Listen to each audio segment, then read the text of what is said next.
there is so much about protecting our image and causing others to sacrifice just so that I don't look bad. Mm-hmm. Sometimes they'll even do illegal things to not look bad, to not say, hey, I was wrong here. I made a mistake.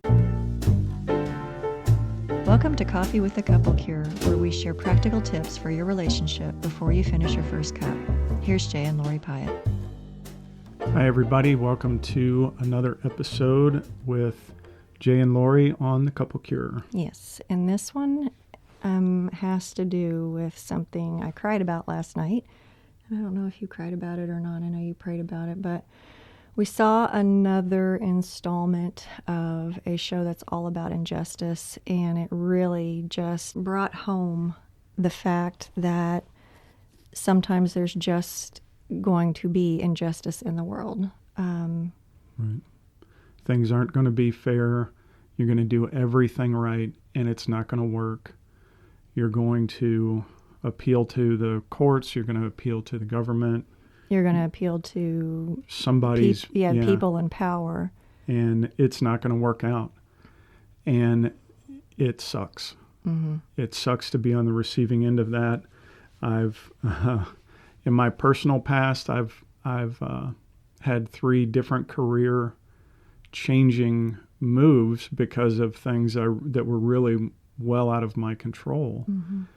And it's unpleasant, especially when you're not prepared for it. And that's not even a great injustice. There are people who are imprisoned that have no means of getting out. There are people who have diseases that there's no cure for. I mean, there's all sorts of things that might have been given to them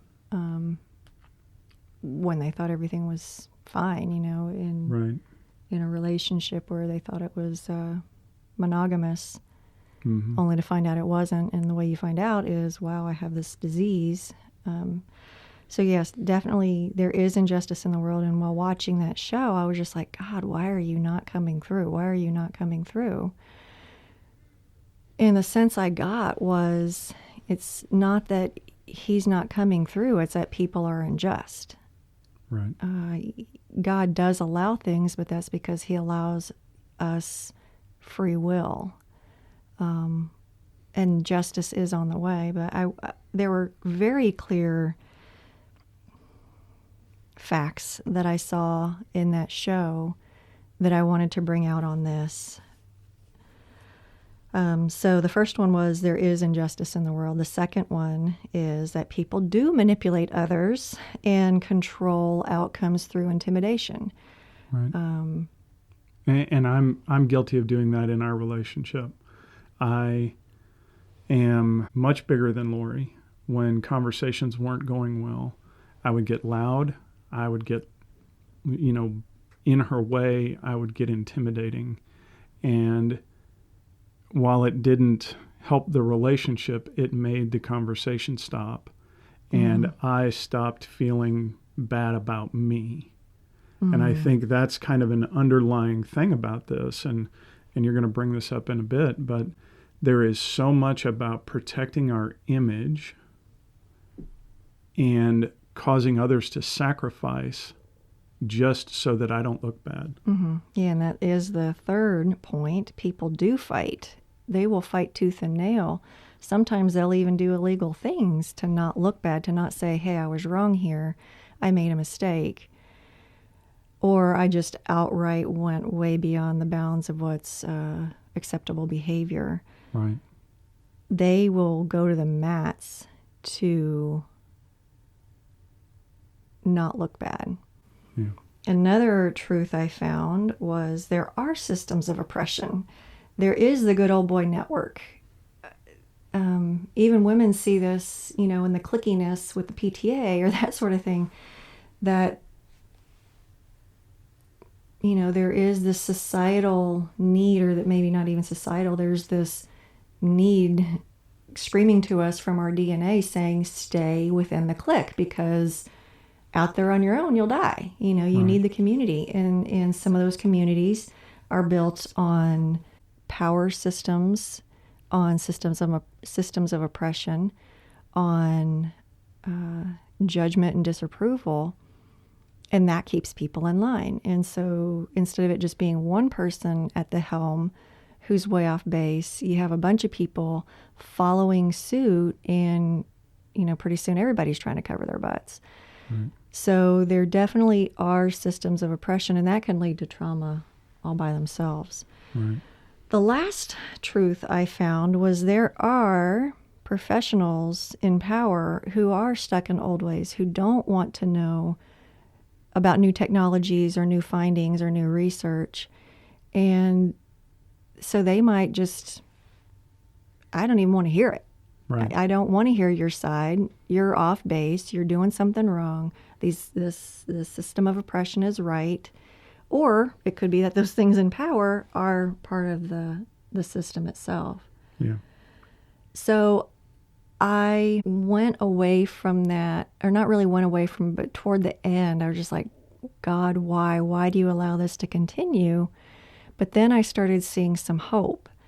And the hope was, well, let me put this personally. If this kind of thing has happened to you, where there's been injustice and you've been treated badly and nobody seems to care or want to listen, then this is the message I have for you, because these are the other truths that I saw. Mm-hmm. You do have people who will stand up for you. Yeah. You do have people who will speak the truth about what you're experiencing, about what other people, not just you, it's not a unique case, what you are experiencing. You have people out there who will stand with you. Maybe they've gone through the same thing. You do have people out there who are doing the research, who are doing things in a non-traditional way and finding better results than the old ways. Right. I don't know if I talked about this yet, but you do have people that will fight for you, Right. that will fight for your need to be heard, for your right to be heard. And you can keep collecting evidence. Right. Because if you have cold, hard facts and evidence that nobody else can dispute, then you are that much closer to making your case. And the very last one is there will be justice someday. There will be. Yeah. And, occasionally there are people who will finally develop the courage to sacrifice their identity, sacrifice their power for what is right. I've read a couple of books on this. One of them was about Teddy Roosevelt, where he basically knew he could go for another term because of how he got into office, but he also recognized that continuing to stay in office, continuing to stay in a place of power, would have been self-serving as opposed to other-serving. And that is the part of what all of this injustice that scares me right now, is so many people are willing to hold on to power even if it means everyone else suffers. I will hold on to power to the point that my relationship dies. I will hold on to power to the point my children don't like me anymore. Mm-hmm. My business fails. My state, loses billions of dollars, whatever it may be, because I need to stay in power. Mm-hmm. I need to keep, inflating or shoring up my ego, versus someone who truly knows, hey, this is temporary. Mm-hmm. My momentary power right now is given to me for a reason, not to abuse others, not to set myself on a pedestal, but to take care of a situation. And I think that's, the time is coming that someone in your life will stand up for you, or you will get to the point that you are able to stand for yourself. Mm-hmm. And a lot of what C.U.R.E. does, especially for women, because for guys, we rarely feel, well, we don't openly feel powerless. Most guys do feel powerless. But that's not necessarily the case within the relationship. Right. They use their powerlessness to overpower most of the time with the couples that come to us anyway. Right. So for the ladies, Lori encourages women to build a strong network. That network that you can lean on, that they're with you when you say, you know what, I have to move out, or I have to hold this boundary, and it really scares me how it's going to land. And they're all like, we're with you. We're going to stand with you because we know this is important. Let me switch gears here a little bit and ask Jay. I know before we've talked about, with gaming, and I've said, I don't understand how this can be relaxing. But the same thing goes, you were talking about the person who will let everything die in order to maintain their image or the power. The thought that came to my mind was that's got to be hard on them. It's got to be like this all the time. Like I've got to have everything in place, and I have to manipulate and control. And maybe they're just good and smooth and not good, but good at what they do. And people just kind of fall in line. But it seems to me that it would be much more peaceful to not care about the image issue anymore. So let me ask you this. Mm-hmm. How is it different for you from fighting for your image and fighting to look a certain way versus where you are now? So because of everything that we've been through, I've gotten very comfortable with those things that used to scare me about me, or that I used to think of myself as less than because I had certain problems or because I just felt like a fraud. And now that I'm more comfortable with it, I'm okay with stepping back and letting other people take the lead. I'm okay with serving you because it, again, makes the relationship more important. I don't need to feel important anymore. I don't need to build up my self-esteem through certain behaviors. I have my self-esteem because I'm comfortable with me. And I think the people who, used to live the way I did, they had the same philosophy I did. People leave. Mm. It's not because of me, it's because people leave. And the more I'm comfortable with people leaving, I can continue in whatever behavior I want, continuing to manipulate, continuing to control.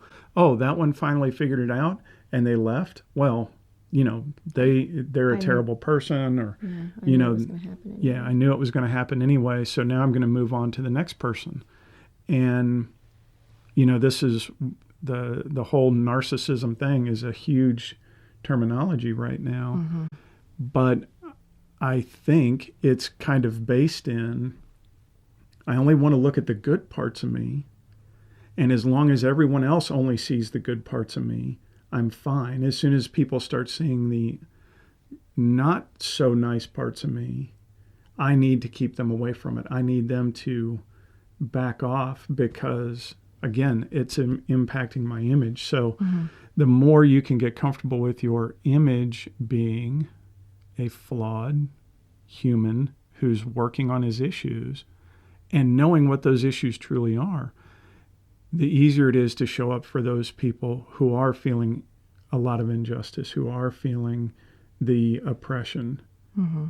And it's tough to get there because you do have to dive into the negative stuff, those things about you that you just really don't like. Mm-hmm. Well, let me ask you this. If you were to describe the old way compared to the new way, using 3 words for each, how would you describe the old way? So 3 adjectives would be